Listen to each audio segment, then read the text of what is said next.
Ooh. I just noticed that it said you are live. That's cute. We're live. It's not letting us connect to Facebook. Oh, there it is. It was giving us an issue for a sec. I think we're live. All right. What's going on, everybody? Difficulties. If not, we go away for 1 week, and all of a sudden things start to get difficult. Which Well- was totally, I think, I should say that too. Is I was on vacation coming back that night, and I was fucking wrecked. So that's really why there was no, So we weren't on last week because of Jason. Everybody heard that. Right, So there you go. sorry, guys. Not like there's any instabilities or anything like that. I was just tired. You'll notice Jordan's not here right now. He'll be on a few minutes late tonight. I think dad duty's catching up with him. So welcome to episode 11. This is going to be our hard cider episode. I'm sure we'll get back to ciders at some point in time, like next year or something. But we figured it was timely considering cider season is coming upon us soon. And I like making ciders year round. I haven't really been on my game yet this year, but we'll kind of get back to ciders in a minute, I guess. Wanted to talk about a few things that we have going on as far as like the show and schedules and stuff like that goes. So Jason and Jordan's not here, but I think we talked about potentially cutting things down to about 3 episodes a month. Not because we don't have the content, but there is a homebrew club meeting that usually happens the first Monday of every month that we like going to. Yeah. And so we're trying to support our local, homebrew community around here, and maybe we can do a live show, out from the homebrew club like once in a while or something. We're not even sure if those are going to be happening. Yes, yeah. So maybe it will still That's be what I was 4 gonna or say. 5, or whatever. But Yeah, if there's no meeting and we're bored, then we'll probably get on here and talk about something. And there's got to be a reason to drink on a Monday night.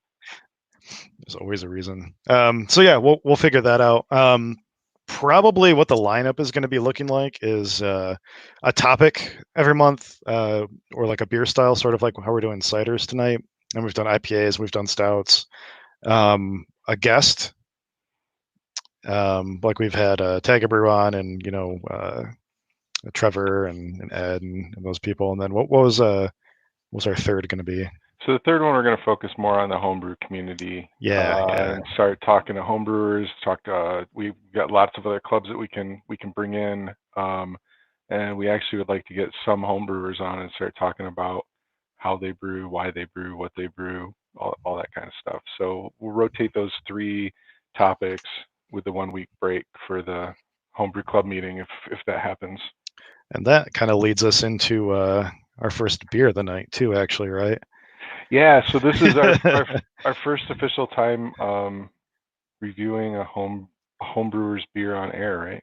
Yeah, Mike Lightfoot, one of the guys in our homebrew club, 2 Sundays ago, I saw him down at Presidential, and he's like, "Hey, you should drink some of my beer on air and tell me about it." And I was like, "Hell yeah, like your beer's delicious." So he ran me 3 bottles of California Common, and we'll talk about what that is. And then he ran me 3 bottles of his IPA as well, which I don't know if he's on or not, but I think he said it was a sort of a Pliny-ish type of beer. I know there's like hop shot in it, and I want to say Chinook and stuff. So I have the recipe sitting here, so we can look at those when we get it. We're gonna drink the California Common first, more just because I didn't want to wreck my palate on the IPA and then not being able to taste any nuance in the California Common or anything like that. So yeah, I'm gonna kill my filter here. Get rid of my blur. I just poured it. I don't have a backlight. So nice amber brown color, decent head. Just poured it in a pint glass. It's hard to tell because of my reflection. The sun's coming in from this way. Yeah, look at mine too. It's a good looking beer. Very so, good beer. What do you know about California Commons? Not shit. It's not a style I've really brewed before. Haven't done too much research, so I know that you got the knowledge you're going to lay down on me, right? So yeah, also known as steam beers, right? They weren't really popular until Anchor started making them quite a while ago. Anchor Steam. So the color seems appropriate. They're the main kind of selling point, or the main thing that people know about these beers is that they're they're made with a lager yeast, but they're fermented at like ale temperatures. So it's usually like 65-ish, I think, degrees, something like that. I know White Lab sells a specific yeast that they call like steam yeast or California common yeast or something like that. But they're generally mostly just base malt with a little bit of like a malt for color.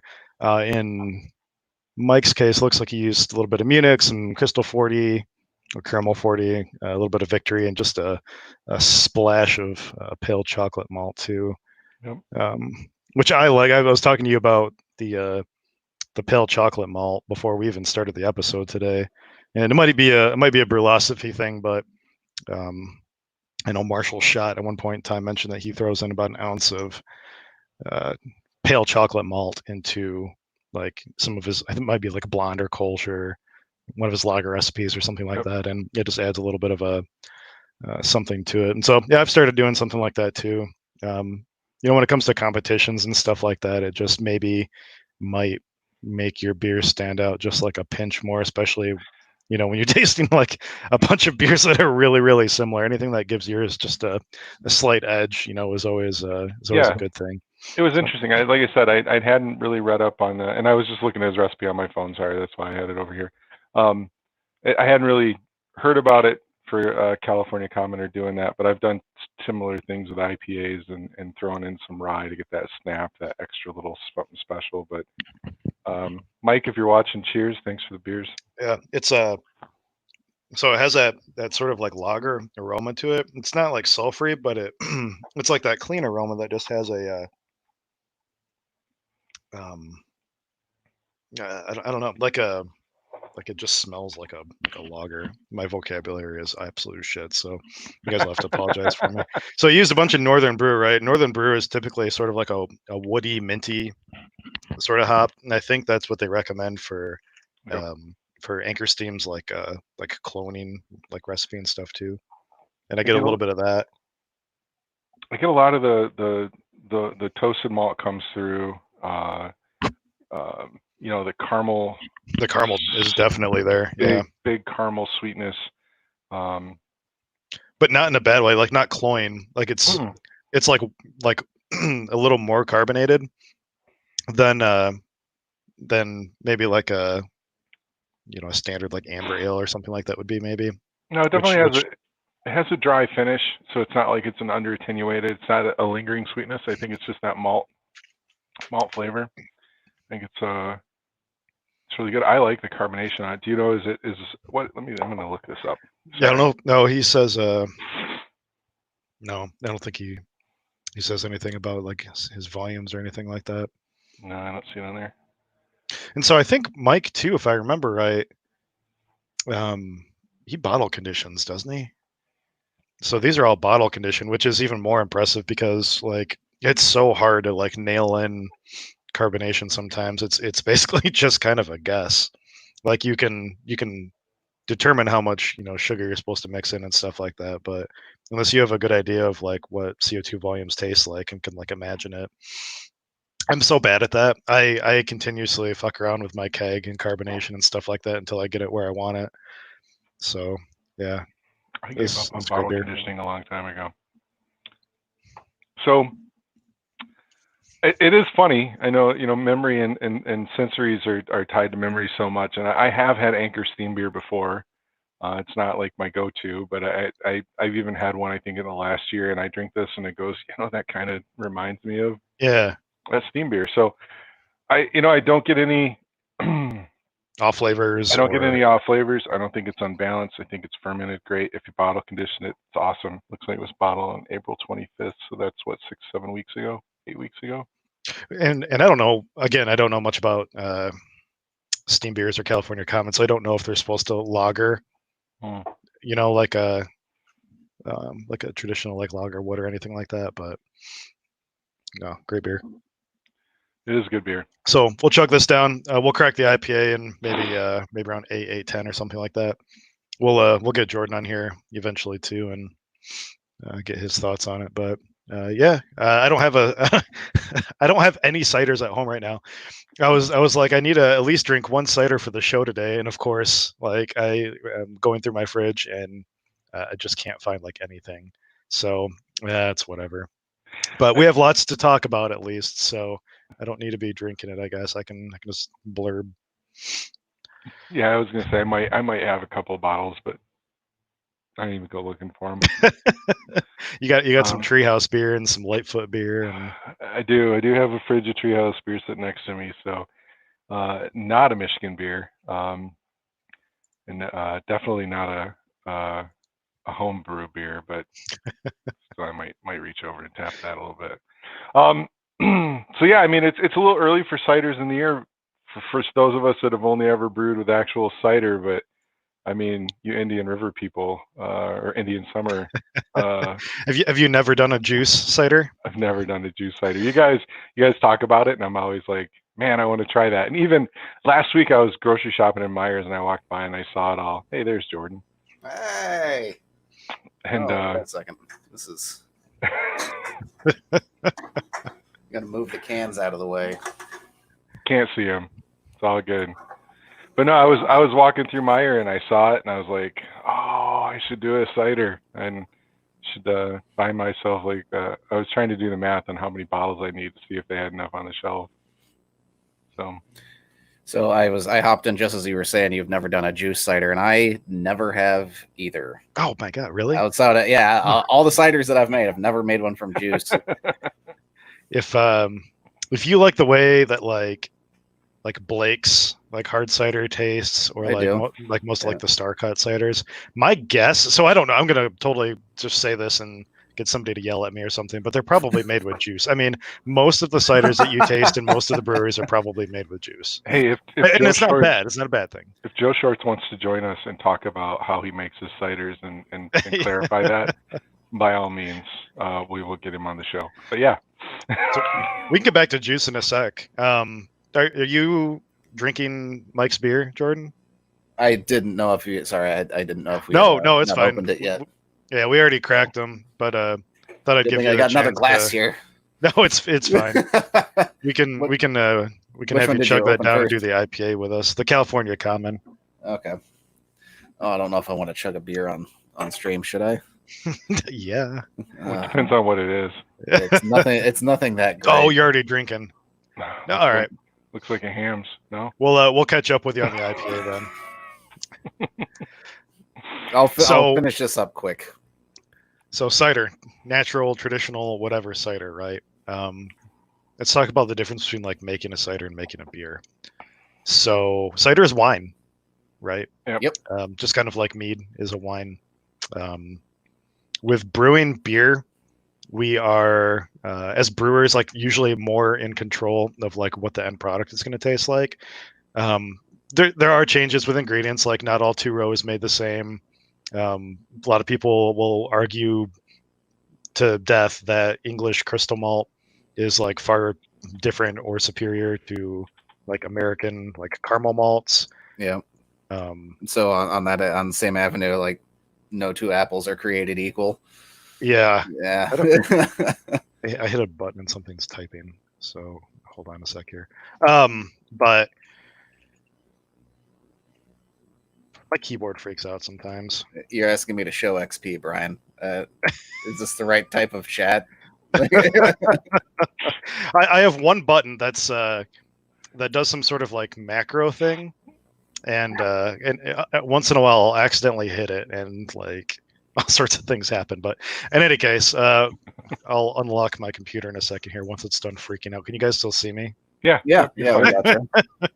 So yeah, like I was saying, we have control of how our end beer is going to taste with our ingredients. When we're making cider, largely we're sort of at the mercy of the apples or the fruit, or whatever we're using. Hopefully apples for cider.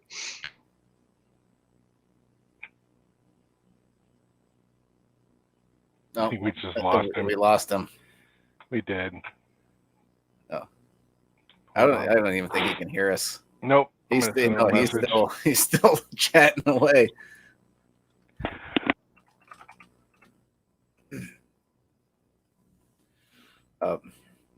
Yeah.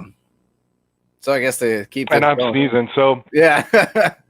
so yeah, go for it, Jordan. I was gonna say, I guess we can, once Brian House back in, he can hop back on his what he was saying. But how many times do you do ciders a year? I don't know if you guys covered this already or not. No, we just started talking. So like I said, traditionally I'm a fall. I use fresh pressed juice, so I'm waiting for the pressings to happen. I'm picking it up at my local farm, and are you back? I'm back. Okay. Hey, there he is. No, keep going. Whatever you were saying, I'll get back on my my rambling. No, so then we were just filling time and talking about I only make ciders in the fall. Okay. And so then you got these juice guys out here that are making it all year round and making killer ciders, and I'm jealous. I need to start doing that. I misspoke earlier. Oh, I've made juice cider. Well, I guess technically, so the story goes, it was from a cider kit, so that was technically, I guess, concentrate. Maybe it was considered juice. Yeah, it was. So yeah, I've done it once. It was an experiment. Just dumped it on some yeast cake for a beer. It was a kit that my sister had left in her garage. Oh yeah, I remember that one. That wasn't like so bad. Yeah. But that kind of gets into what Brian was saying, before. With the beer, we're working with the recipe. We're controlling exactly what goes into it, the malts and the adjuncts and what flavors and color it's going to be. But with cider, you're just kind of left at the mercy of. And I literally, probably up until about 2 years ago, had no idea how much of a difference like the selection of apples would be in terms of like different ciders. When I first started brewing, I was hands down like in the camp that all the flavor is going to ferment out. You're going to be left with whatever like esters or phenols or whatever the yeast produces, and you're going to have alcohol, and like you're just be left with whatever maybe flavor of apple. And that's totally absolutely not the case. Like we do local cider pickups in the fall at a farm locally called Husted or Houston, depends on who you ask. But there's a bunch of guys that will show up that regularly enter beer into the Gluten Cap competition, which is the Great Lakes International Cider and Perry competition, something like that. Okay, did I get that? So a couple years ago, I sat in there for probably an hour just sampling maybe like 10 different ciders that were all completely different in a Perry, and the quality and stuff was just like absolutely ridiculous. And they had a lot of ciders that were blends, a lot that were just like single apple varietal ciders, and I think what's so cool about it's so cool, but a lot of that stuff's really hard to source, right? It's kind of like honey in that like you have buckwheat honey and blueberry honey, and just generic wildflower and orange blossom and star thistle, and all these different varietals that actually taste different and do different things in the end product. But the hard part is actually sourcing them. You can get honey shipped, and it's kind of expensive, but cider generally like not. It's so expensive for these farms to do something like that, right? Like so it's usually a lot of driving, and you're at the mercy of either your gas tank or whatever's local to you. I was gonna say, even like Houston or however we want to say it, when you can get there and they have like Honey Crisp like only or whatever, like that stuff can get pretty pricey if you turn it into cider, or turn it into hard cider. But and that's something I've always wanted to try. I've always wanted to get like a batch of just Honey Crisp or a single variety apple, and then pair it up against like I guess a matching batch of mixed, and just kind of see if you get to pick out the differences. So it's funny. I did actually get. It wasn't Husted's. It was for Hague's. Did a Honey Crisp pressing. I forgot about that. And I did get a batch, 2 batches actually of Honey Crisp cider, and then I, like a dumbass, went and put half of it, mixed half of it with pear juice and half of it with raspberries, so I never got to taste what the actual honey crisp was. But Brian, you really like the pear version that I used. It was is that the one you entered, Glen Cap? Yeah. Okay, yeah.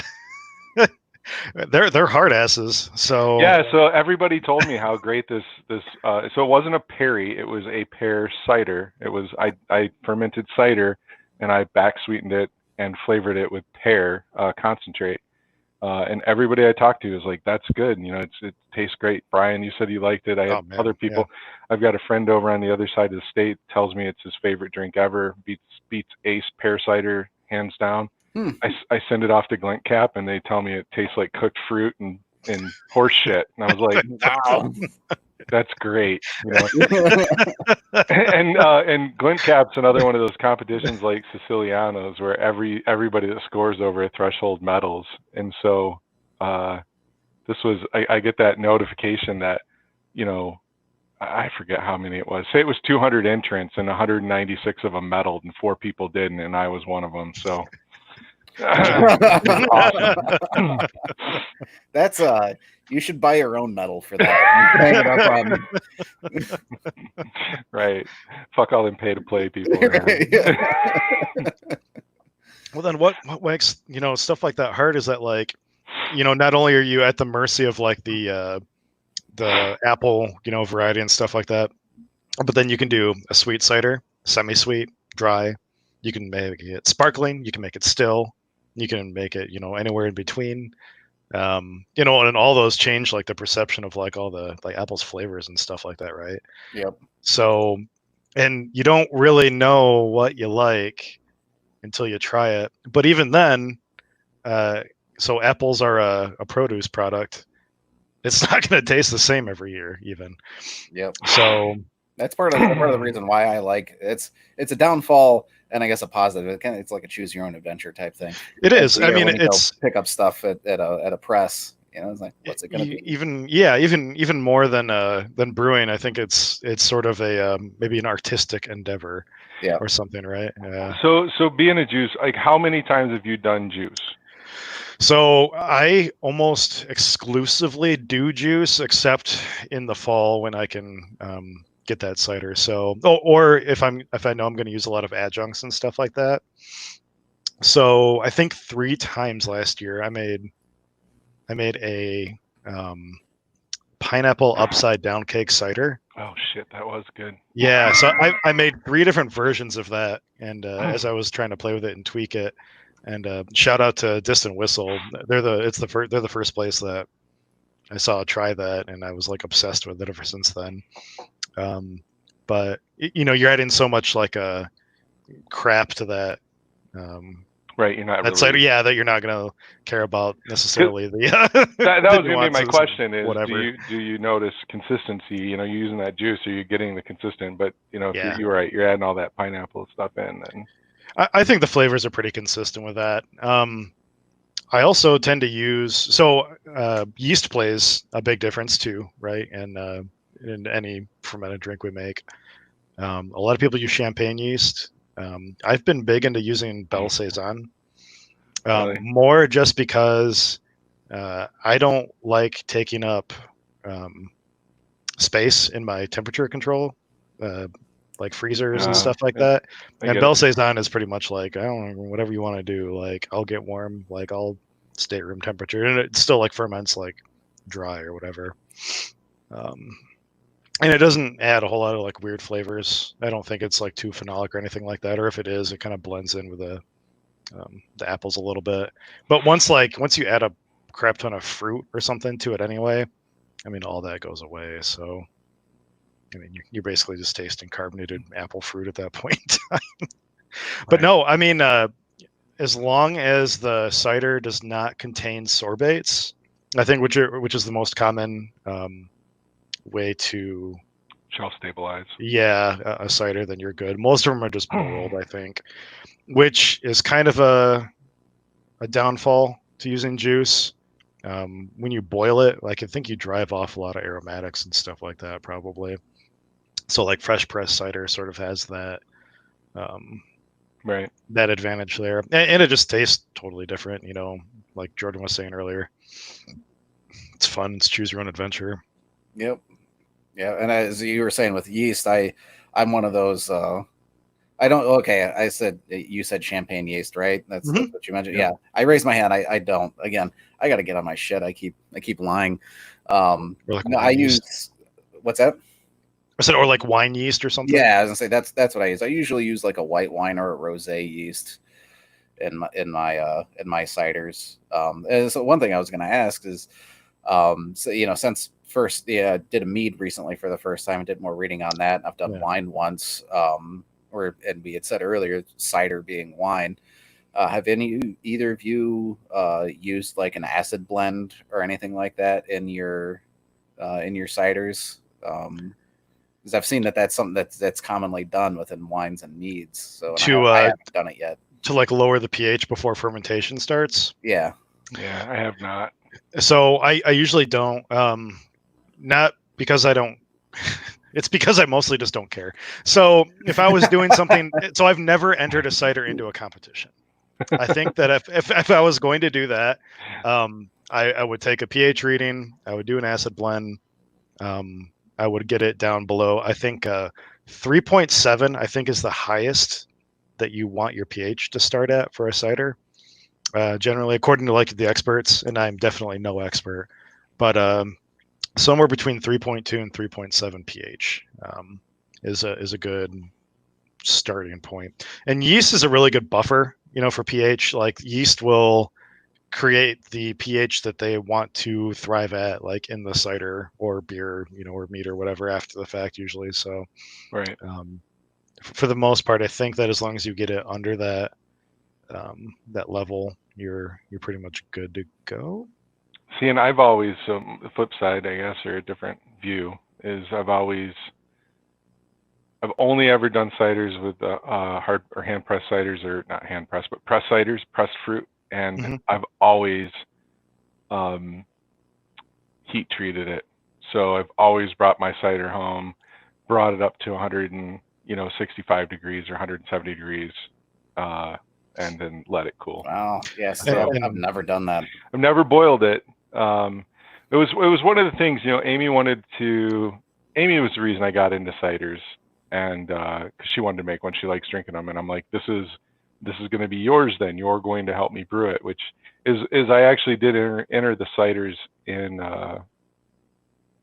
Michigan Beer Cup under her name, or as myself as a co-brewer, I believe, because she was the primary one, but her role in it was basically just stirring the pot until in 170, and then not stirring anymore, and waiting for it to cool down, or throwing the immersion chiller in there.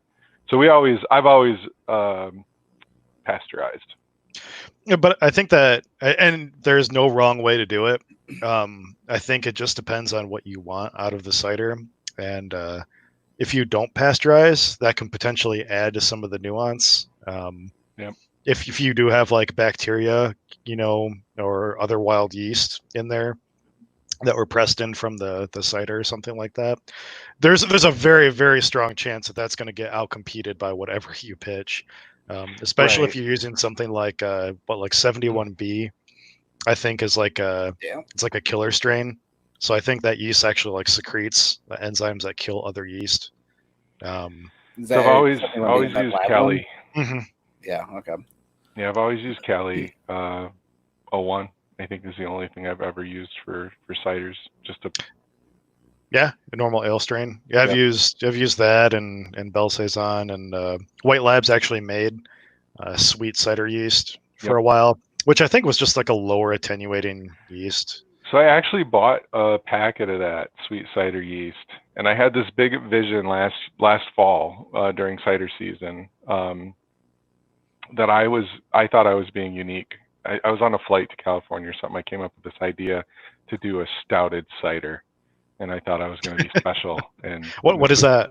So it was literally I wanted to almost do like a graph, not quite 50-50, but basically I was going to steep dark malts in cider to come up with this dark stout cider thing I had in my Yeah. mind, and I bought the sweet cider yeast. I bought all the dark malts. Work got really busy. I think I spent the last like a month that quarter in California, or more than a month, and never did it. But someday. But yeah, that was my thought, was I'm going to try this sweet cider yeast, and I'm going to incorporate dark malts in with cider. Like, so a graph is typically a beer that's brewed and then mixed with cider, right? Mm-hmm. Like typically I think would be like a 50-50 blend, and I Or wasn't less. or less. Yeah. But I wasn't going for that. I wasn't actually going to brew or mash. I was just going to steep. You can steep dark grains, which is just soaking the crushed dark grains in the hot liquid or hot cider. Mm-hmm. And I had thought, oh well, we'll throw in some cinnamon sticks, or Oh yeah. Okay. fall warming spices, maybe a little clove, nutmeg, and have this dark black stout cider. That was my dream. Snake bite, Ron? Yeah, I don't know what that is. He's gonna have to. We'll bring Ron's that saying up. He's snake gonna have to bite. explain what that is. If what I've I'm talking heard of that about is before. the thing called snake bite, Ron, then you gotta let me know. Because I thought I was being original and unique, and then a short Google later made me realize that there's all kinds of breweries out there that have done stout cider combinations of some sort. So I wasn't being special. I still would like to do it. I still, just to scratch the itch and get it out of my head, but yeah, I did buy that White Labs sweet cider for it, and I never used it. So, and I don't know if that yeast was even anything special. Like I read about it once, and people were just assuming it was like a very low attenuating like ale yeast or something like that. Oh, Guinness and a cider. Guinness and That cider. makes sense. Well, we used to call that a black apple, I think. That's Yeah. what Yeah. that's what I've had before. If you would have asked me back when I was in college, I probably would have known that a lot sooner. Okay, I'm gonna go off air for a second while I go and get a Guinness and a cider. I will. Oh, all right. There it is. So yeah, let's talk about, since you mentioned it, let's talk about graphs for a second. Have you done a graph before? I have not done anything really weird with ciders. Like I've never done a, like, what is it? Not piment, but yeah, I haven't mixed anything outside of fruits. Like, okay. So so the way that I do a graph, and like Jason mentioned, a graph is it's usually some sort of wort, like a beer wort. So some sort of like malt or malt extract, maybe like lightly hopped, and then mixed with cider or juice, and then fermented. So I like to keep it really, really simple with my graphs. And I'll usually do about 1 gallon of beer wort for 4 gallons of cider. And to make it simple, I usually use dry malt extract. I didn't know you did that.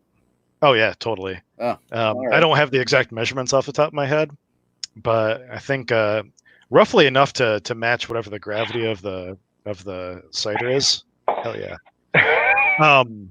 And then I'll bring that to a boil, and then I'll take just a little bit of some hop, like maybe a Columbus, or even like a Kent Golding or something. Keep it real low bitterness, because the bitterness will overpower the cider pretty good, for what I understand. I've never boiled like a whole ounce of Citra and a gallon of wort and mixed it in, but try to keep it restrained. And then keep going. Sorry. No, I'm jumping the gun. Just boil it for 30 minutes, mix, cool it down, pitch it in with the cider, and call it a day. Pitch in your yeast, and it turns out real nice. I think that doing bitterness like that works out real well, and provides a lot more flavor and aroma than just dry hopping a cider. I know we have a buddy, Travis, who I think likes making a Citra cider most every year, and they turn out super, super good. But it takes a lot of Citra to get that like aroma and stuff through. Gosh, I want to say he almost used a half pound in 5 gallons once. See, that's what. I was a little confused on that, because I've done hop ciders. I usually use Nelson in my hop ciders, but Nelson's good. it's I use like 3 ounces at most. But then again, I also I dry hop in the keg, and then they just stay in the That keg. probably makes a difference too. So, So you're saying Drew is trying to do, or who is doing the Travis. Travis. Yeah. So when was he doing it? When was he adding it? Like, I don't honestly remember. Okay. Yeah, we'll have to bug him sometime. Curious. But Yeah. All right, snakebite. so is that a half? Yeah, it's a half. I'm using. I found Virtue Cider, which is just. Okay. I love my Blur Virtue Cider, which is Michigan semi dry, and then Guinness. Nice. Thanks, Ron. Cheers. That sounds so good. I've been on a big cider kick lately, which is why I suggested we even do like a cider talk like for today. I've just been buying them and drinking them like nobody's business the last couple of weeks. How is it? It's fantastic. It's Guinness and cider. How can it not be? Yeah, Is it like more like a tart, bubbly Guinness? Yeah, it's still got the malty notes, the earthiness and the darkness of the Guinness really combines with a different earthiness of the apples, right? Cool. I'm losing my words tonight too, but I like it. It's good. So if I try to go back to what I was thinking about when I was coming up with the stouted cider, I was thinking something a lot more malty, a lot more of that darker malt bitterness. That Guinness is super smooth, right? For a stout. I know everybody, I guess craft beer drinkers think Guinness tastes like earth or dirt and it's dark and nasty, but it's actually quite a smooth, mild. Yeah, I love Guinness. Very easygoing, easy drinking stout. So I was looking for more of that, black patent charcoal kind of dark malt bitter to complement the apples. But damn, this is good. So I'm gonna crack open a beer here while everybody else finishes up their stuff. Then we can do Mike's IPA maybe as our. So thanks, Ron. Now Brandon says he used to make fun of his friends who drank snake bites, and I say you're an asshole, Brandon, for making fun. He used to have snake bites, as in the piercing. Oh, maybe I can. Or that's the way I take it. Yeah, the snake bites was the piercings at the lip, like David Draymond from Disturbed. It was the Okay. Yeah. I thought you were making fun of this, Brandon. No, he didn't drink them. There he is. No, he didn't drink them. Yeah. No, so this, make fun of that. That's all day long. This is fucking tasty. So, thanks. That is. He also, Brandon, since he's on here, he asked about, have you ever looked into making a cronk? And this is a little off topic. I had no idea what the hell this was. I don't. So I had to look it up. And maybe I'm just going off of Wikipedia here, so I don't know what's. This is the first thing that came up. It says Dr. Kronk's Compound Sarsaparilla Beer, or simply a Kronk. It says an American flavored small beer made with sassafras, sarsaparilla, ginger, green tea, and molasses. See, I would call that a braggot. Is there? Did he say honey? No, sassafras. Does a braggot have to have honey? Yeah, it does say small beer. Is there like an actual? So it sounds like a hard root beer. Yeah, that's what it says. Sort of. Resembling a spicy root beer. Interesting. Okay. Oh, Brandon says no malt in it, so yeah, it's just no. So no, Brandon, I don't think any of us have. You learned us something today.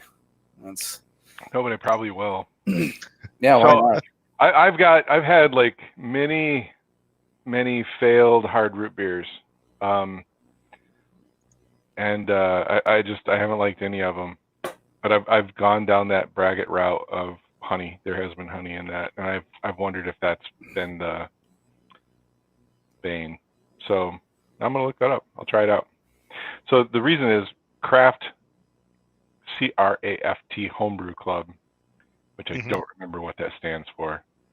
Something River, I don't know. Fuck them. Anyway, not fuck them. I hope to have Craft on someday. I just can't remember. All You're right. a great club. They do a lot of things for charity. They're awesome group. Love them. We just keep them. But now I'm going to say this is Craft. Yes, yeah, we keep them. Craft does this amazing hard root beer, and they give the recipe out like every year that I've been there that I've had it at Homebrew Fest. It's just fantastic, and I've taken the recipe and I've brewed, and it's always been shit. It's been absolute terrible shit. I've dumped every batch. Okay. But when they make it, it's amazing. So. Oh, and then Jeff Fraser, this is on to you. So we bring us back on topic. Brewing a cider with Philly sour yeast, which is going to bring that pH down.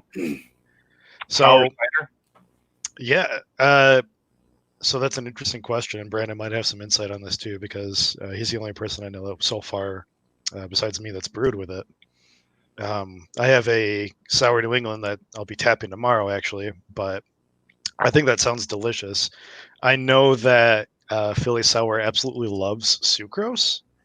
I don't know what kind of sugar cider has in it. I wonder if we can even do like a quick look at that. But Googling. Yeah. I mean, so wouldn't it be fructose? I believe it would be probably fructose, mostly. that's a simple answer. So yeah. Double check it.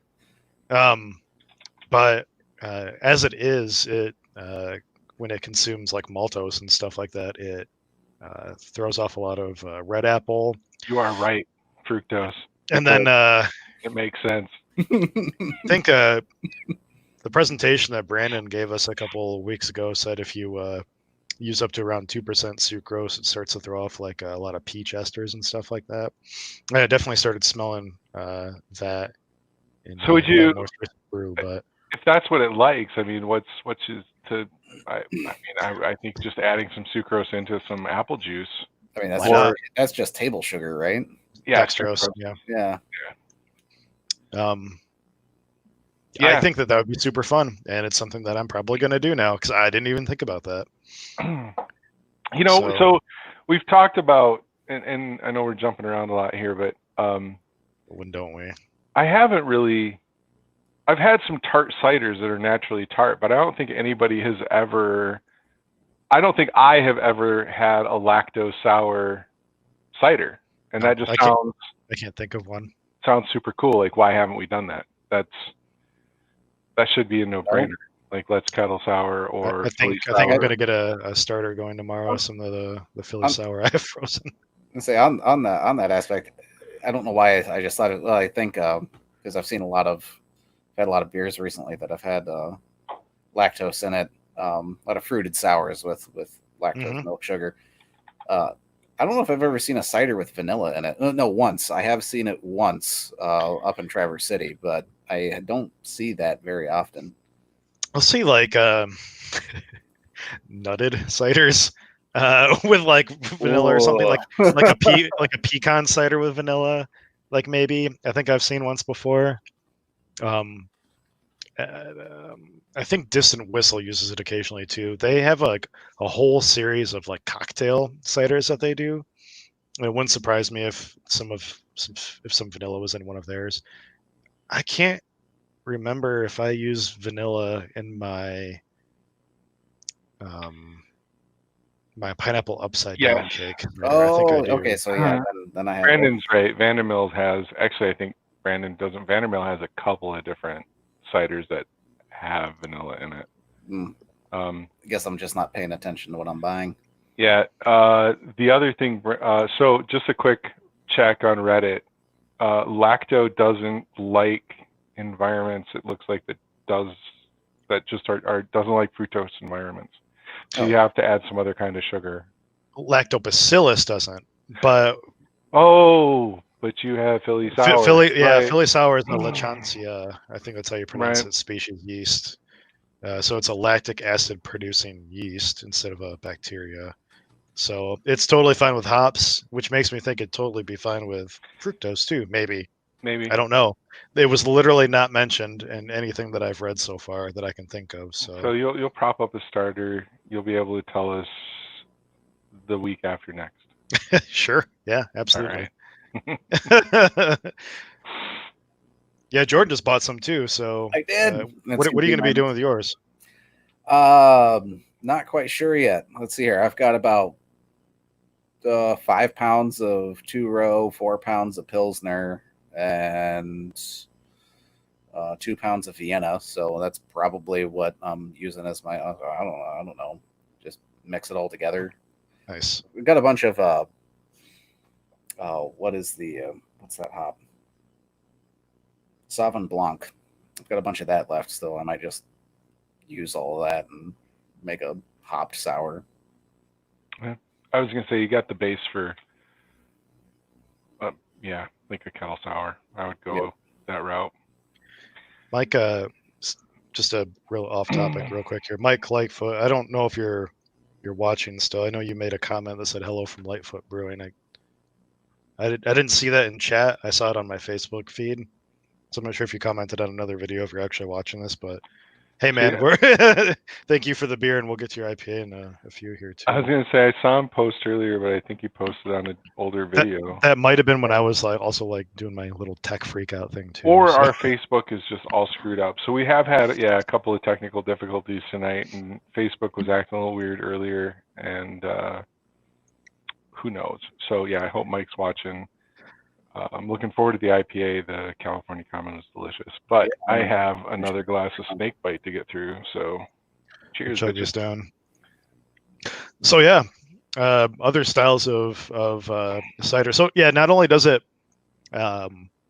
differ from apple to apple and crop to crop and region to region, but like country to country and stuff too, right? So I guess I'm only speaking from like the research that I did prior to having this episode. Cider, like imported cider especially, seems to be not so common to find. I don't know why. I guess it's just not a hot seller or whatever, but from what I'm reading and I'm looking over here, French cider tends to be a little more sweet and more champagne-like. So maybe like highly carbonated. I don't know how. Is there such thing as sweet champagne? Champagne fucks me up. I stay away from champagne at all costs. If I drink champagne, it's brute. It's the super stuff. I would like to try that, but it needs to be at home under Shayna's supervision. There's Spanish ciders, which are apparently quite tart. From what I was reading, like almost like vinegary tart, like not quite, but just like more of that at the absolute end of that spectrum, just like teeth melting, and I kind of want to try that. I do too. I actually like some of those vinegary sours, and so maybe Philly sour will produce something like that. But what you miss though is while you're on the imports, is there is actually quite a bit of imported cider. Where? So cider drinks are big in England and Ireland. Strongbow. What's the other one? What's the Irish cider? It starts with an M. Magners. Magners. Magnus. Yeah, I mean, so those are like the first ciders I think that came over. Well then why doesn't Walmart carry these? Like where? No, yeah. That's a good point. I used to drink the crap out of Strongbow. Yeah, there's Strongbow. There's another couple I know that I've tried here in Kalamazoo that are traditional Irish or English or maybe even Scottish type ciders. And I know, of course, I'm talking to David, I think, and just my own fascination with England. That's when you went to the pint, or the pub. That's what you were getting. You were either getting a cider or you were getting a bitter. J.K. Scrumpy, yes. So. Oh yeah. Yeah, Scrumpy. Brandon Edwards. Magners. There it is. Magners. And Jeff's talking about how he adds a lot of lactic acid to his ciders after he's done too, and I definitely do that as well. I prefer that bite, so I totally get that. It's a difference though. I saw that and I wanted to make this association. So like I've brewed several kettle sour beers, which creates lactic acid, and I've also taken a beer and just poured lactic acid in, and you get two completely different flavors. There's while yes, it is all lactic acid and the sourness is there, the sourness is from the lactic acid, but it seems like to me, in my own personal opinion, that the lactic acid created from, the yeast process, or not the yeast, sorry, the bacteria process with that, sugar in your beer creates different flavor profiles than just pouring lactic acid. And lactic acid just adds tartness. And so I think what I was going for was that whole fermented, processed, I just think it's a more rounder, fuller flavor. Not to knock it. No, and I think, at all. Again, going back to the Philly Sour, I think it's a very clean tartness too, but it's not so inauthentic as just straight up adding lactic acid to the drink too. So I don't know. I've been tasting it. We'll have to see, man. It's funny because I was just in a long car ride with John Sutton, and we were talking about this where, I said, I brewed a beer and I just poured lactic acid in it to make it sour to see what it was, and it was very one-dimensional and flat and boring, and I've kettle soured with lactobacillus, and I've gotten that pH down to the same place, and it's got all these nuances and these characters. But I've also kettle soured with lactobacillus, and I didn't get the pH I wanted because I didn't, keep the temperature where it was, or whatever reason. I still used the bacteria to get to a certain point, and then I finished it with lactic acid, and it was fine. Mm-hmm. It was just I've like done that too. Yeah. The bacteria needs to add something, other than just tartness. The lactic acid just adds tartness. So that's all. I mean, I agree. It's fine to add. I'm not saying it's anything wrong with it. This all came out wrong. I need to drink more. Brandon suggests phosphoric acid. Sure. Take like a gallon. Who needs tons of teeth or just a bunch of Star San? Just yeah. That into your beer. And then New England ciders. So not to be confused with a New England IPA. Not to be confused with a New England IPA. I was going to ask, Brian, I'm surprised you haven't tried to do a neat cider. No, so these are more American, and they're not hazy ciders. They're more just like adjuncted ciders. So brown sugar, molasses, raisins, barrel aged stuff. Ciders. Yeah.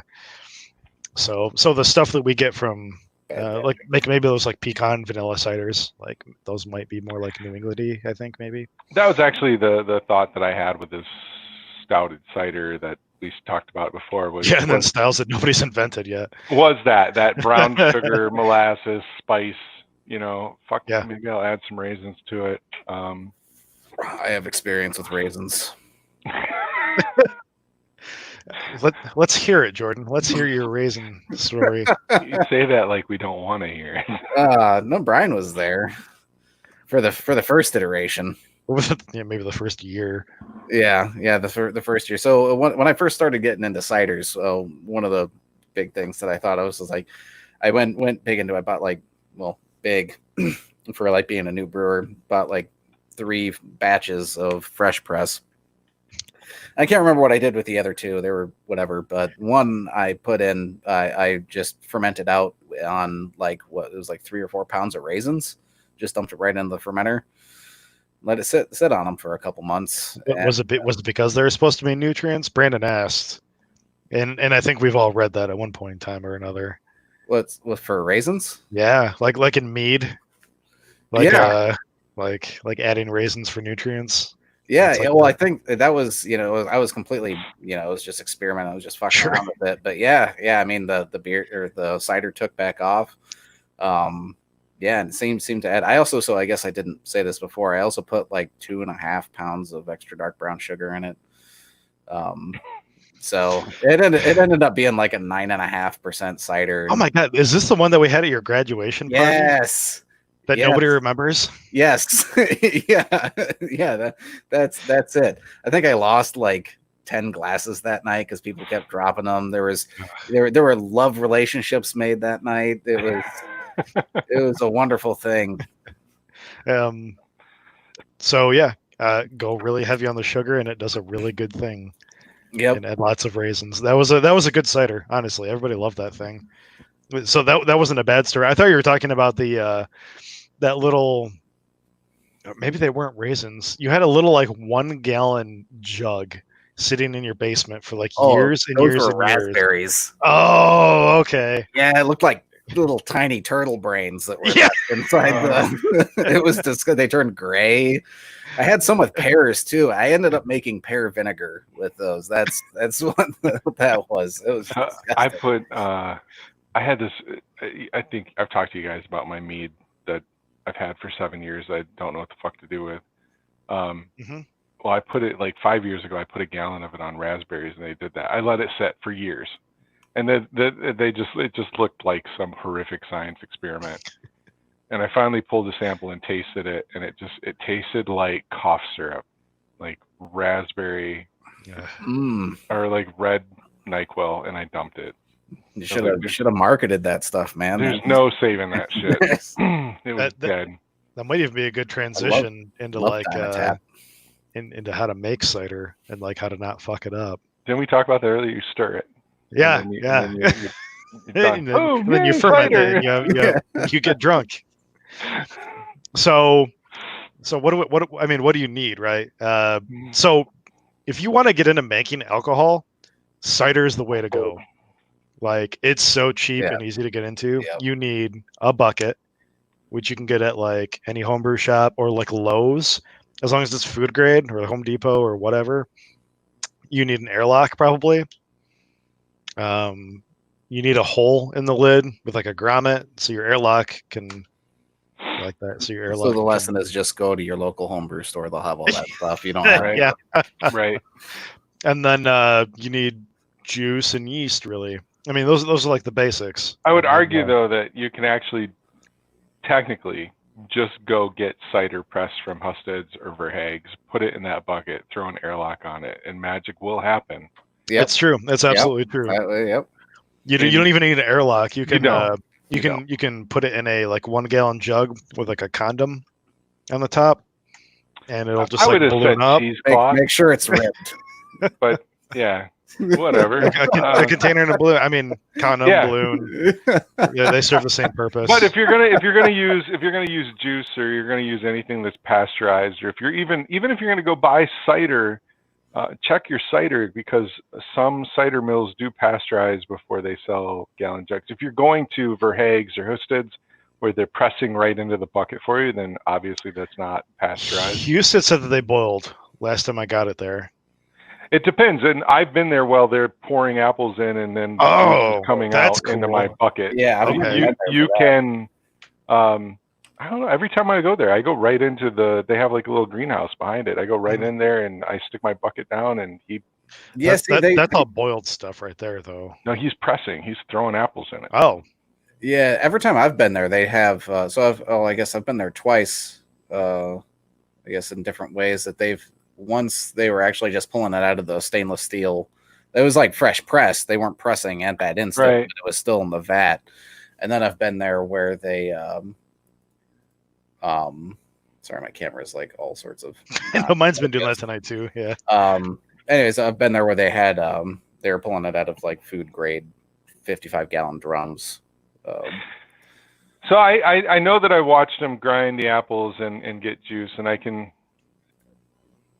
That was a while. That was it was 2 years ago. So I don't know that they may have changed. I know that Verhaegh, last year I was there, and Verhaegh's was actually, they were pressing, because I remember having to wait for them to clean out a batch of pulp. Yeah, Verhaegh stopped calling me. I'm a little sad about that. They stopped calling. They used to call you? Yeah. They use. You can call them, and they'll put you on a list, and whenever they have like cheap cider stuff that they're just going to pitch, basically, really turn it into vinegar. They'll let you come in with as many buckets you want. They give it to you for like $2.50 or $3.50 a gallon, something like that. But they stopped calling me. Like, I'm pretty sure I signed up last year, and I just never got a call from them. Just went to Husted's. Yeah, I'll say, a good point for any homebrewers that are listening to this in the Kalamazoo area. Both those locations do give a discount if you take your bucket. Typically I think Verhaegh's is somewhere around $7 a gallon. If you're buying the gallon jugs, if you take your bucket, I think they give you $1 off. I'm not going to be held to it. don't want to piss them off. But I think the Yeah. same thing with Husteds. I think it was cheaper if you take your bucket. So Well, that's I guess another good point on cider is that it's the price is a lot more variable because it depends on the harvest. That's a good point. So like if they have a late like spring freeze or something like that, and the apple trees don't get the right pollination or whatever, and they have a shit harvest for a year, I mean your cider prices are going to be through the roof. I mean, when I Sure. first started brewing cider, you could go into the store and buy a gallon for like $4.50 or $5, but now most of it's like $7.50, $8. That's what you pay for juice now, roughly. Is yeah, exactly, and that's and the same thing's going to hold true if you're like Brian brought up varietals earlier. If you're going for the Honeycrisp press, you're sure going to pay more than if you're going for the mixed press or the whatever. all the leavings, basically, all the leavings, together. Yeah. And also, I think I said this last time, or maybe I said it in the homebrew meeting. Last year, I was pissed because I had missed it, but Husteds at the end of the season pressed pears. So, I got some of that. Yeah. So keep an eye on their Facebook. I went and joined that when you said that last time. Yeah, they posted. They're like pressing pears and I think it was like 2 days they had pear juice, or pear cider. Oh man, it was super good. Want some berry? If they do it again, I'm gonna add some cinnamon to it next year. I think. Yeah. Maybe make it like a semi-dry or whatever, and I think it'll be good. But to get back to Brian's thing, you take your juice, you mix in yeast, you put it in your bucket, you throw the airlock on it. You have nutrients on there. I mean, you can add nutrients. So I think you should. I think you need to. So you can do it however you want.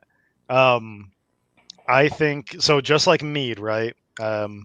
Yeast needs nitrogen. There's like Yan measurements that you want to hit. Yeast assimilable nitrogen levels, and I don't think it's as high in of a requirement in cider as it is in a lot of meads.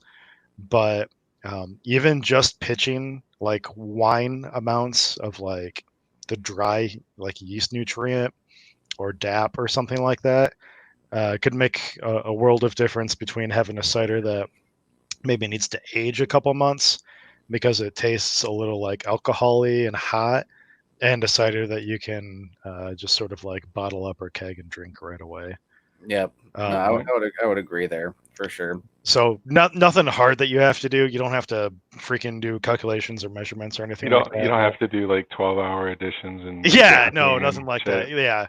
Yeah. Literally, take a wine whip or a big old spoon or something, and just whatever the bottle says, dump it in. Yeah.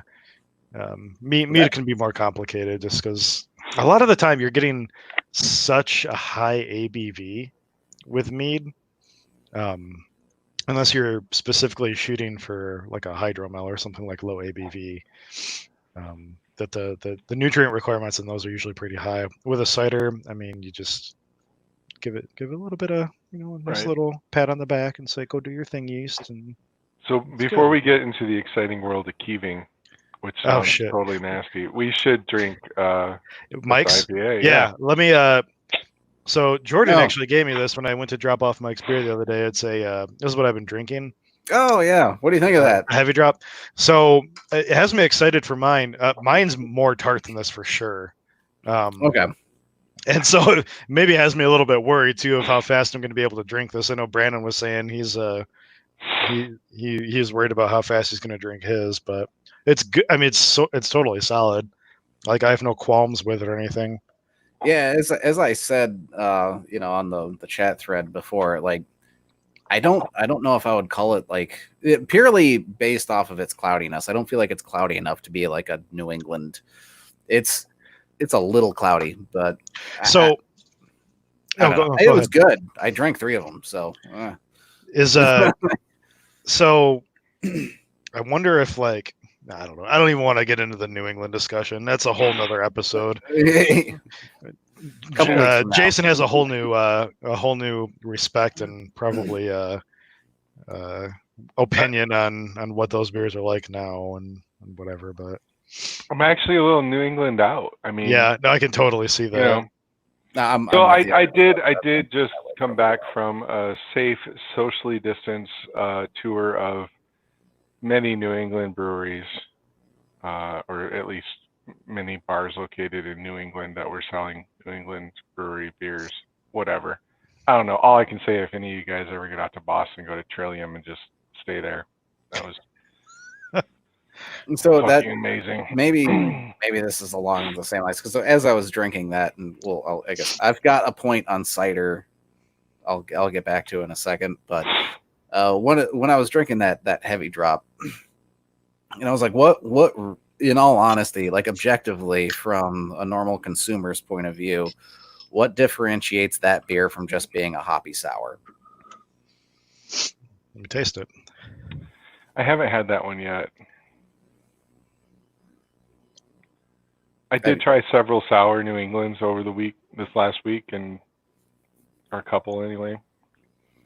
And they still have the mouthfeel. So I think a sour New England, I'm going to talk what Brian thinks, and they should have that. They should still have that pillowy mouthfeel.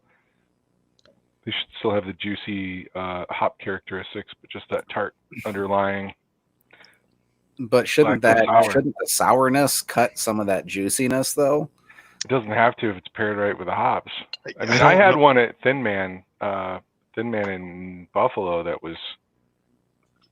blew me away. It was a citrusy one, but it was light. That's the only one I've had, so maybe that's just not the greatest example. But that was it kind of got me thinking on like kind of that along the same lines we had the conversation during our IPA episode of what the hell's a quadruple IPA? Sure. Yeah. It just kind of seems like a marketing gimmick to me. That's exactly what I was going to say is it's whatever is more popular right now. So New England's are super popular. Right. It's tart. So it's a sour New England. If sours if sours were really really huge and that's what was selling, which they are, like the fruited kettle sours, but I mean, I don't know the one you just drank, but I felt like the ones that were specifically saying I'm a sour New England IPA, they had a lower pH, that lacto bite, but they were also, that super citric Galaxy Amarillo juicy fruit. Yeah, like maybe the chloride was kind of kicked up in the water still and stuff. Like I'm still sort of really new to the whole sour game and mixed fermentation beers and like all of that sort of stuff. I feel like you can go your whole life and still not be an expert on that. Totally. and I still don't know how like water chemistry plays into like those sort of beers, because they're just not they're just not made as frequently, right? And so like people just don't have the knowledge, I guess, maybe, unless you're like a big brewery that like knows, what you're doing and you have your shit set in stone and like we make fucking great beers and this is how we do it. And right. Yeah, I don't know. Well, okay, so I guess we'll I've got so Mike's IPA. This one I poured a little cloudier. I think there was a little sediment. And I accidentally poured a little bit of sediment too. Yeah, I had some sediment. I tried to do my best homebrew pour, but so looking at this recipe, so we've got some Maris Otter, Golden Promise, Vienna, a little bit of Carapils, and it looks like it's an all Chinook, except for some hop extract, which I think is like sort of the Pliny way to do it. I know the Pliny, just to get that big hop. I love how in his alpha acids. I wish I could show this on camera. Mike actually is great. He sent us a recipe, so he added 5 mils of hop extract, and for alpha acids he wrote huge, which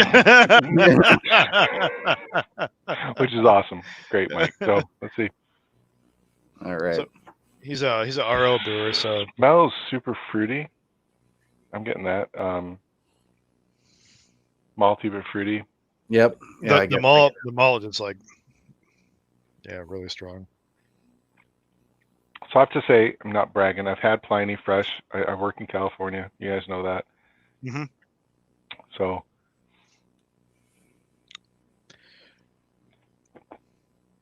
So typically, I'm not a huge Chinook fan. Presidential Brewing recently made like an all Chinook pale ale or IPA. I forget exactly what they call their their their series of like single hop beers, but Chinook is one of my favorites. man, Really? after that beer, and then especially after tasting this, maybe I'm just like becoming an adult beer drinker. I don't know. Like To me, just, like you get like a good in Chinook, you get a good mixture of like a little bit of citrusy, but then there's also a little piney and earthiness the underneath there. earthiness is what I Yeah, used to hate, but like this I is agree. used. It's so well utilized. it's just well balanced to me. It Kind of gets the is. best of So both worlds. that's what I was gonna say. With my experience with Pliny is Pliny Fresh was actually kind of sweet and had a real nice earthy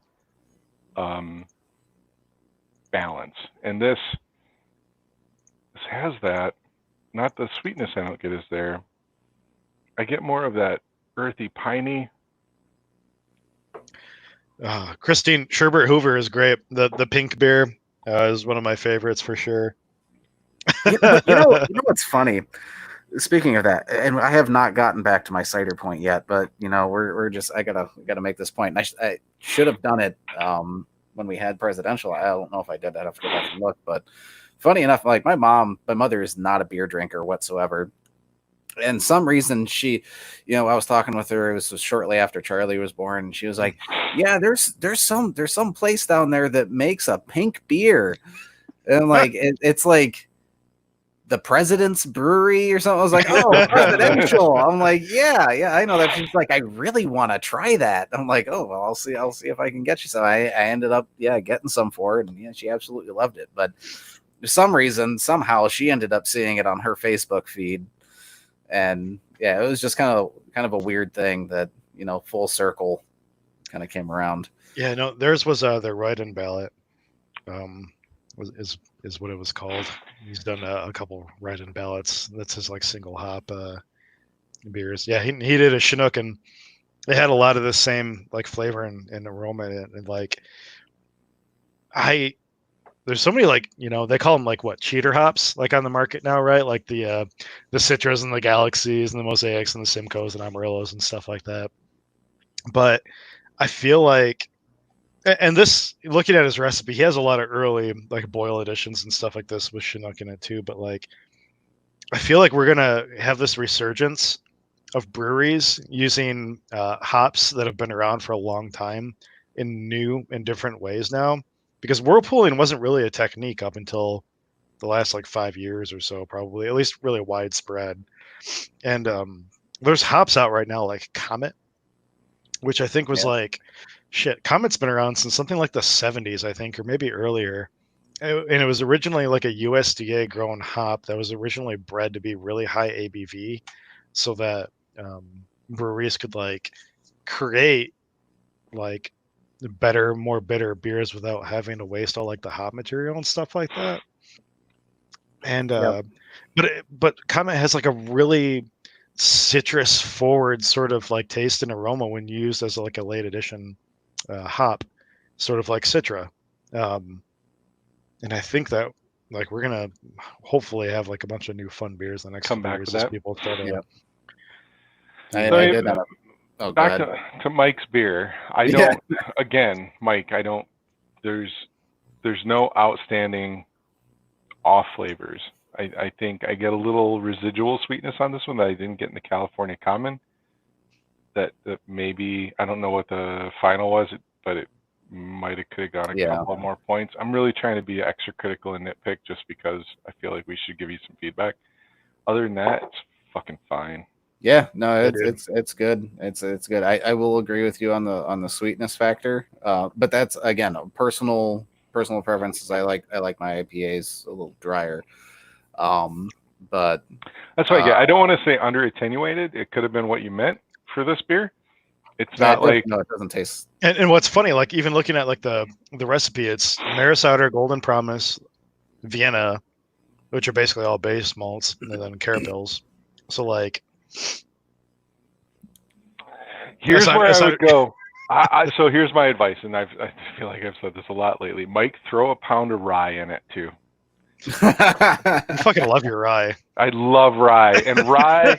If you throw a pound of rye on this, it's going to give it a little bit more of a snappier finish, and help elevate the hops. I think that the malt hangs out too long for the hops, but I'm not. Again, like I'm kind of like Brian, I'm not a super huge Chinook fan. It feels like this is a really malty IPA. I was just gonna say that this hits me like a Midwest IPA, right? Like, right. Really malty, and the bitterness is there. Yeah. But again, you're a damn fine brewer, and if this is what you were going for, and if it makes you happy, then fuck it. It's a good beer. It's a good beer. Yep. Oh, yeah, I'd be happy to have this on tap at home. Not gonna lie. But yeah, so back Christine, on to hold on, Christine. I love this. Anything with fucking in the review is good for me. It's a fucking fine beer, Christine. It's a Thank fucking you. fine beer. that. There we go. Anything with fucking in the review is good. So Mike, I like it. I mean, we just cracked this bottle, and like, I don't have a whole lot left. I don't actually realize I'm like drinking it. I'm just like taking sips in between talking, and it goes down real easy. So, my friend, you're getting me drunk tonight, and it wasn't your intention. So. And I'll have to say, I really appreciate you throwing your beers out there. You know, dude, yeah, thank you so much. I would love to do more homebrew reviews on here. I was joking with Brian earlier. You know, I listened to Brewlosophy, and 2 weeks ago or 3 weeks ago, whenever I forget the episode was, they had a beer on, and they cracked the beer and they poured it, and they're like, man, that smells like farts. And I'm like, wow, you know, they're just they're brutal. Yeah. And so, you know, and I know you, and I don't think we're going to be absolutely, you know, we're never going to be rude, but I would never be less than honest. But to put your beer out there like that is awesome. Thanks for being our it takes some review. Yeah, no, it takes some balls. For everybody else that's listening, or whoever may listen to this, if you want us to do it, we'd love to do a homebrew review every show. Absolutely. It does require 3 bottles to be dropped off to at least one of us so we can shuttle it around. But we're happy to drink your beer on air and give whatever feedbacks we can. None of us are BJCP certified, and none of us are really yet. And none of us, or all of us, are absolutely full of shit. So you're going to get what you get. So, yep. But cheers. Back to ciders. Back to ciders. Are we talking about Keeving now? Well, hold on. Oh shit! All right, Jordan has things to say. I just had one thing I wanted to point out. So one of the big things with ciders that, I guess a lot like meads, was the fact that you could get in there and you could stir it around. You could mix it up during fermentation, whereas with like beers, you usually want to let it sit. But, you're right. It is a wine. I mean, and wines typically do have like degassing, and they smell. Speaking of farts, my basement smells like fucking sulfur. Not if you do the proper amount of nutrients. Really? Oh, okay. So there we go. There we go. But we need a little like thing that we can pop up to be like, fuck you, Brian. I used to have a soundboard. I could just like beer beer. we can do that, I think, can't we?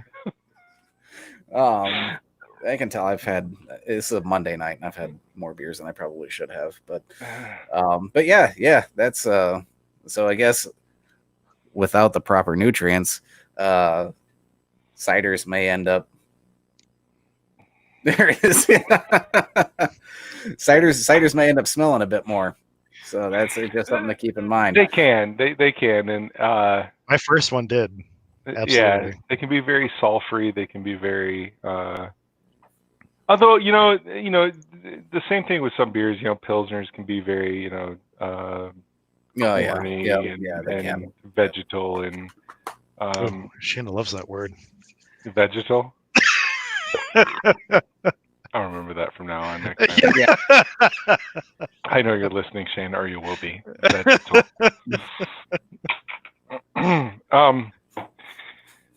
Where were we? Keeving. What the fuck is Keeving? So I didn't even know what the fuck. So I'm not Googling it. I don't think I should. so it's really And crazy. if you do Google it, God damn it, spell it right.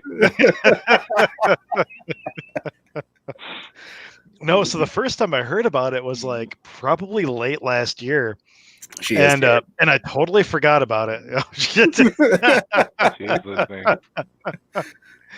That's cool. Oh, that's totally fucking cool. Not to like get off topic, but how fun is that?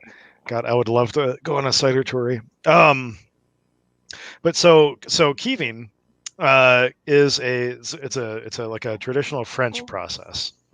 I heard about it first last year on like probably Reddit or something like that, and then totally forgot about it up until I started, reading about like what to talk about for tonight. And so it's basically the process of intentionally creating like a semi-sweet, like semi-dry cider without having to use things like um, uh, like sorbates and stuff like that. So basically, what you do is you take fruit, apples, because we're making cider, and you crush the shit out of them. That was a good Mike burp. Yeah. Cheers again, Mike. Cheers, Mike. And then you let it sit. So when you let it sit, I guess a couple of things happen, right? So all the apples and the juice and shit like that, it's gonna get like kind of brown, because that's just what juice and apples and shit do, like when it gets like exposed to oxygen. But then pectin starts to leak out of the cells, and what as like homebrewers, typically what we know pectin for is like pectin haze.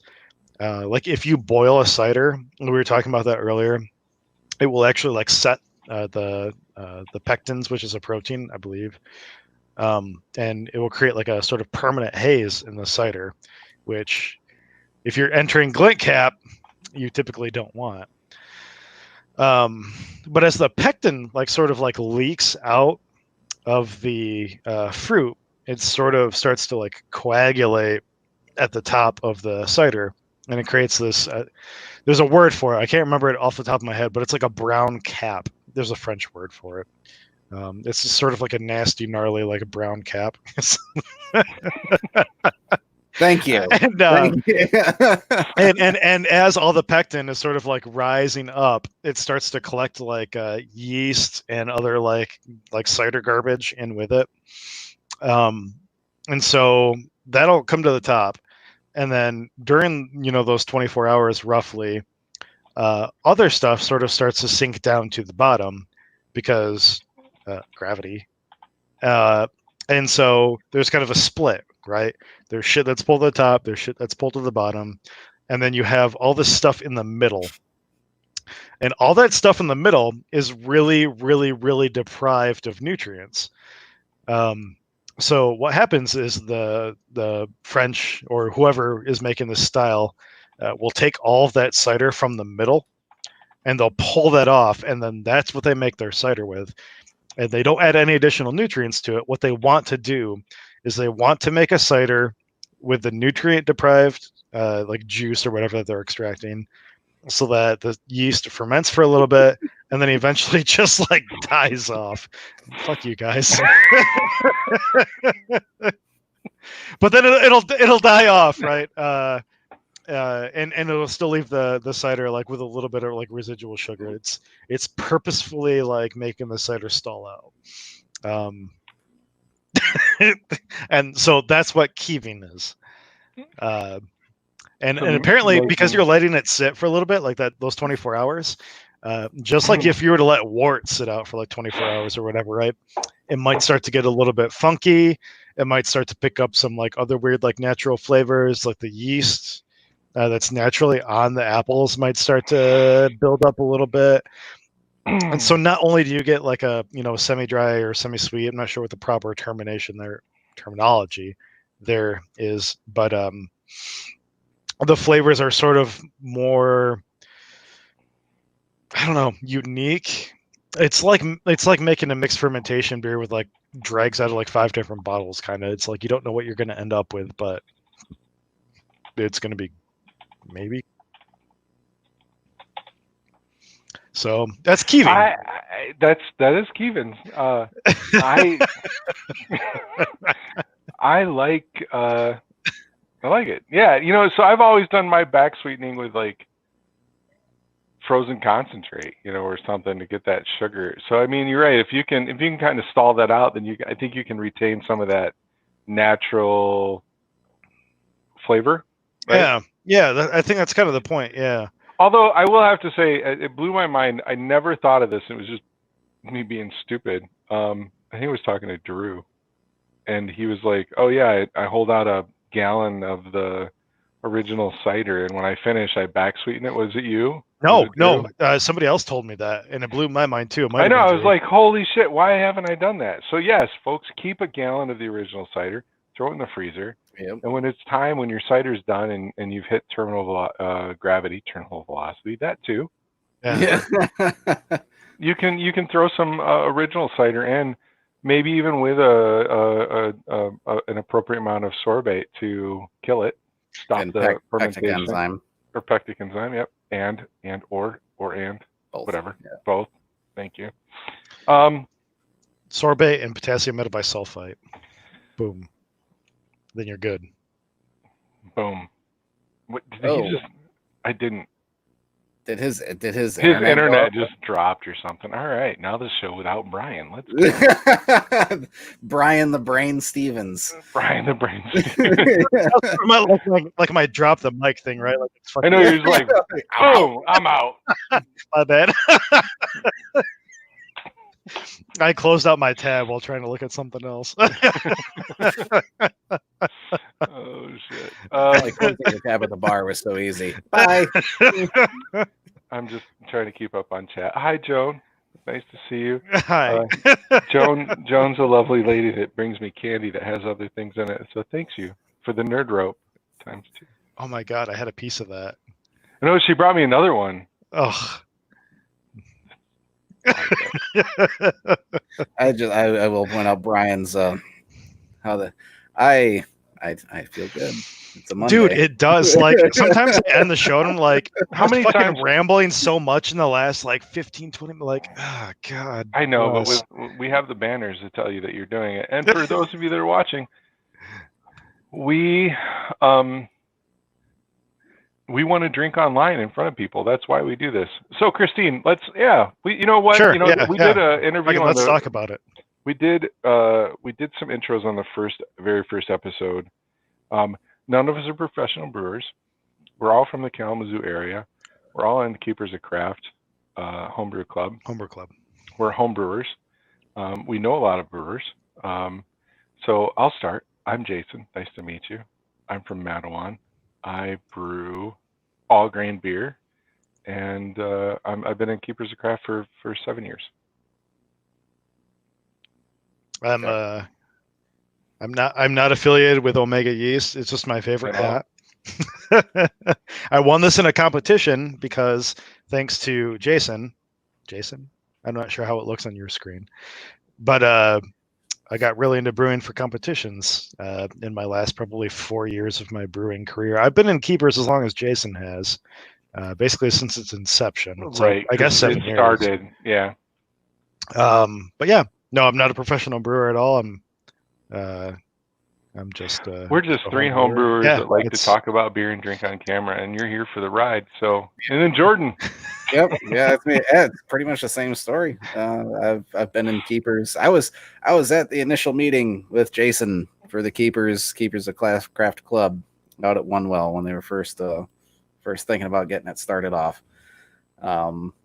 Yeah. So I've been in however long that's been, 7 years. Is that how long the club's been going? I honestly didn't know that. So have you been homebrewing for 7 years? Keepers has only been around for maybe like 4 or 5, right? 5 years. Yeah, 5 years. No, I've been homebrewing for close to 10. No, Keepers has only been around for 4 years. because we're getting ready, because we did most of the first year without official membership, and we're getting ready to do our third official payment in December. Yep, we did Okay, 10, 15, yep. 15, I think. Yeah. Right. So, so basically, yeah, we're all from the Kalamazoo area. We're home brewers. We know a lot of the pro brewers in the area. Friends with a lot of the pro brewers in the area. They used to be home brewers. We decided to do this show just because we missed each other. Yeah, basically. Yeah. Wanted to hear more of Brian's pretty brain. And I think that in general, the Michigan brewing community is an amazing community. So it is. And I'm going to go back to my call out to Tiger Brew. I'm actually going to commit to doing a Tiger Brew call out every damn show. All right. I was texting with Deb last week, and she talked about the community that is Tiger Brew and how the community feeds Tiger Brew and the community feeds us. It's the same thing.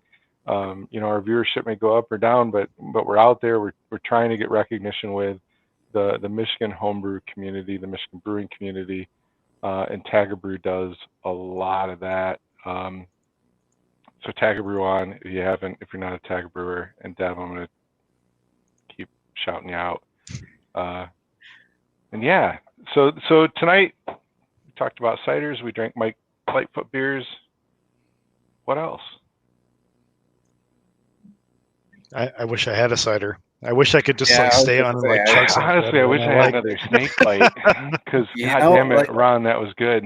What is it? Indian Summer is what you recommend? Is that where you pick up from Walmart or? So that's local. That's up north. Mott's is actually really local to us. Mott's is made in Pawpaw. Really? Yeah, I didn't know that either until Jason told me. Yeah. Yeah, I grew up in Pawpaw. Mott's is right on M40, just north of I-94. The things you learn. All right, yeah. Cool.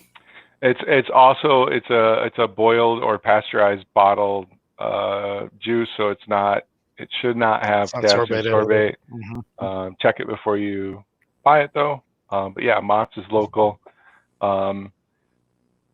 Same thing if you want to make some prison wine. Welch's is right down the street.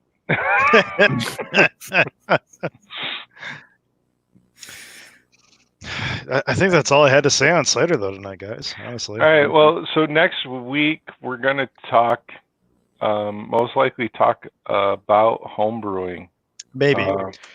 So next week is the first Monday of the month. Oh shit, you're right. So we might have a homebrew meeting next week, but the next episode will most likely be home. TBD on what happens there. So and I'm not follow the Facebook page. And you'll get notifications. I think we smash should that get, like button.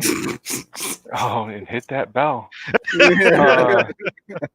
I think we should get a local homebrewer on for the next episode. Don't you guys agree? Yes. That'd be excellent. Who would be a good local homebrewer that participates in the show regularly and has lots of information and experience brewing?